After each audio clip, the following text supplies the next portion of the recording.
This is the lot that I was born on 71 years ago, 72 years ago actually. And I'm back home in Spartanburg, South Carolina, revisiting. And it's just amazing how things have changed, how you saw things so differently as a kid, because now this lot looks so small, extremely small.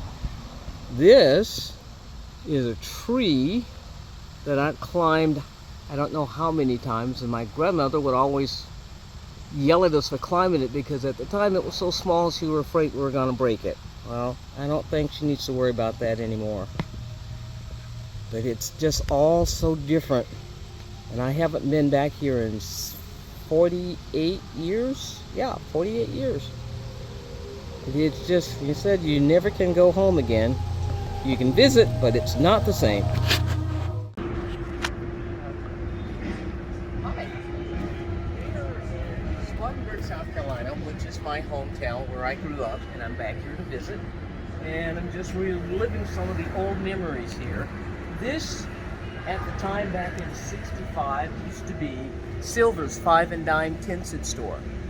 They had a lunch counter in the back, and at that time, of course, I was not allowed to sit at the lunch counter. Myself and a friend of mine had ordered from the lunch counter. We had to go out and stand in the rain to wait for it, and when it was done, we got yelled at to tell us that our food was ready. We walked in to pick it up. The cook looked at it, set it on the counter, and said, "Do you want your food?" And just as he started to hand it to us, he actually spat in it and then tossed it over into the big garbage can that was sitting right there and said, "There's your food, take it and get out." In respect of not causing a scene, I convinced my friend, who was really angry at the time, to just walk away. So we actually paid for our meal, had it spat in, and then we walked away from it because we couldn't sit and eat it. We were told to leave the building. So we paid for the food for nothing. And that was what we had to deal with in 1965. You could not sit at an all-white lunch counter. So we left.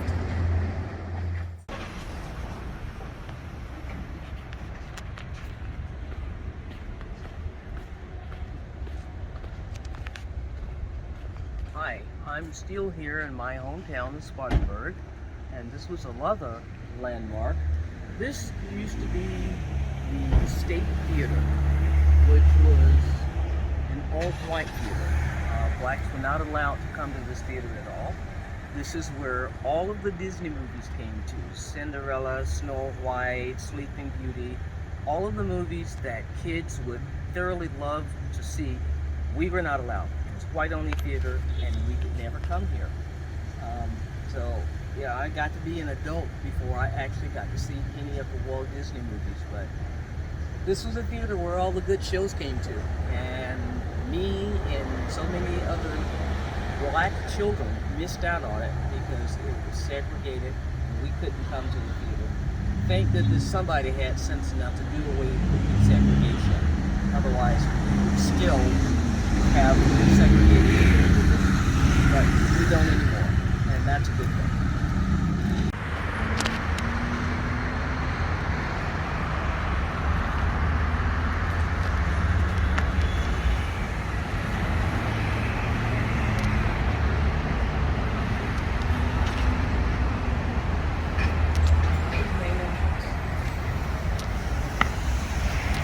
Oh, hi! Still in Spartanburg, visiting some of my old stomping grounds again, and this, at one time, used to be the Carolina Theater. This used to be the front entrance with the big marquee, which has now since been torn down, but this was the white-only entrance. For us, we could buy our tickets here, and then we had to go around the corner to the back door, and we go up 5 or 6, 8 flights of stairs and up. And up, and up, and up. Way up there. We have to climb way up there the stairs. Actually, that's where we had to go to actually see the movies. We had a tiny little window as a concession stand, and this put us up in the balcony. The only fun thing about being in the balcony was because we had to be in the balcony, and the white kids could enter on the ground floor. They would at times throw water balloons up at us. But for some reason, common sense didn't say that the water balloons were going to hurt more coming back down than they did coming up. So we won the battle. But this is another theater. This is my stomping ground, the Carolina Theater. More fun memories of Spartanburg, South Carolina, where I grew up. Okay, we'll walk around to the back entrance. Recording as we're walking to the back entrance? Yeah. Okay. You guys get to see just how far we had to go to actually enter the theater.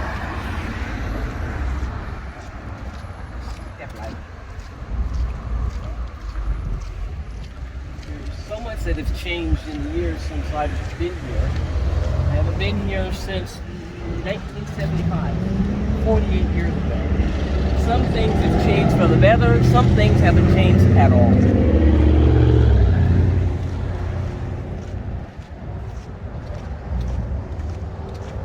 We now know that the Denny's headquarters has moved here. Where was it originally? I remember when it was in La Mirada, California, close to where the first Denny's was opened. Okay. Basically LA. Okay, we're getting to the entrance.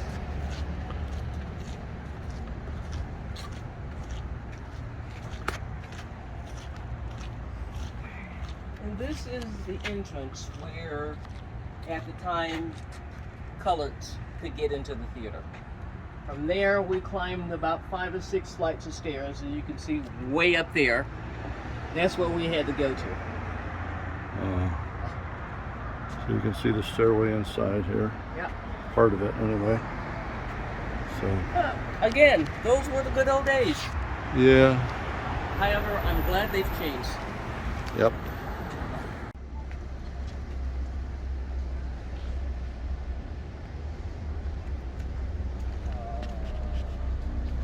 Hello again. I'm still in Spartanburg and still exploring. This used to be the Palmetto Theater. This is a theater where we could go see movies. There was no, well, there was segregation, but we got to see what movies were playing at this theater. It is now called something called Upstairs Studio. But this is one of the theaters that we used to go to see movies like Godzilla. And it was a Saturday afternoon getaway. You could get in what? Coke bottle tops for free. Again, those were the good old days.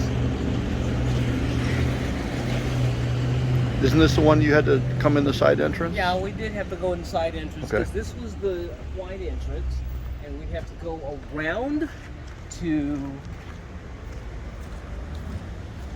Actually, it was this door.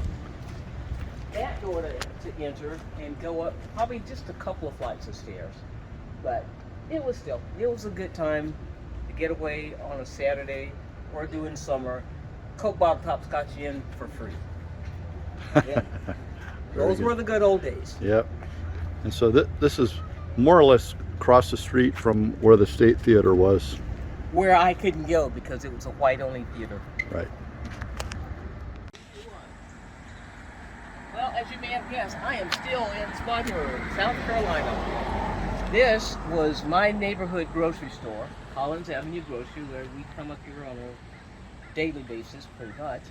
But at one time in particular, I came up here, and this was after my mother had carefully zipped up a $20 bill in my brother's pants pockets because we were in the wagon and she didn't want us to lose it while we were playing. But she gave me a $20 bill. I went in the store and made my purchase. The clerk at the time was the niece of the owner of the store, which was Myrtle Brown, and this lady knew me quite well. The clerk did. She gave me my change back. She gave me change back from a $5 bill. And I stood there as she waited on 2 other customers. And after that, she asked me why was I standing, did I need to buy something else? And I told her I was waiting to get my change back. And she said, I gave you your change. And I said, this is all you gave me. And she said, that's the amount that you get back. I said, no, I gave you your $20 bill. She insisted that I had given her a $5 bill and said, this was all the change that you get back. And I continued to wait and wait, get a chance to talk to her again. Again, we had the conversation about I should have gotten more change back. She ignored me, and I asked, could I call my mother? And she said yes. I called her and told her what the situation was. And by that time, Miss Brown, who actually owns the store, came in, and I confronted her with the problem, what the situation was. And I asked her to please tell her niece to give me my change back, because she'd given me change for $5 when I'd given her a $20 bill. And as Miss Brown started to go around the corner to the register, her niece got a little bit ahead of her, walked over and lifted up the register and said, oh, Leedia, I'm sorry. Here's your $20 bill. I just mistakenly did not put it in the register. Here's the rest of your money. She gave it to me and I left. And I still feel that this was the fact that she decided that I was just a dumb little black girl that wouldn't know the difference of change from a $5 bill to a $20 bill. But being the person I am, I knew that this is what I needed to bring back because it was my mother's money, and she said, make sure you don't lose it and bring my change back. That was the way I got the money back, the correct amount for a $20 bill from like a $2 purchase. She gave me my money back. Miss Brown apologized. But that's just a memory of going into the store.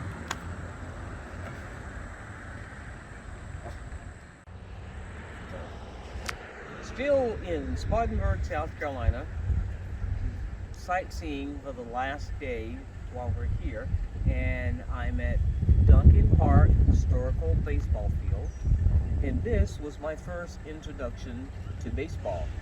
Little did I know, some 50-odd years later, I would be going to, well, now it has been 11 spring trainings in Arizona.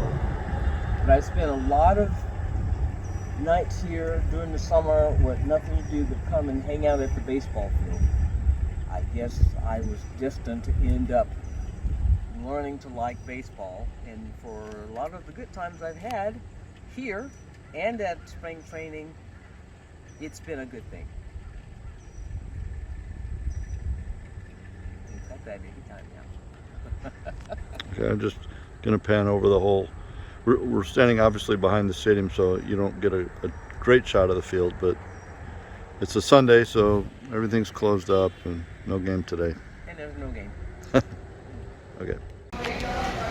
Okay, we're rolling. Welcome to the Beacon Drive. My name is Jerry Leon Wood, and I love you, and you can't do nothing about it. Add a chili cheese with and all the way, add bacon, add plenty, add a hot dog, no, oh, give me a full fried two breast steak, plenty, add a perch side with no trim. Call it. Oh, that was. Thanks, Jerry.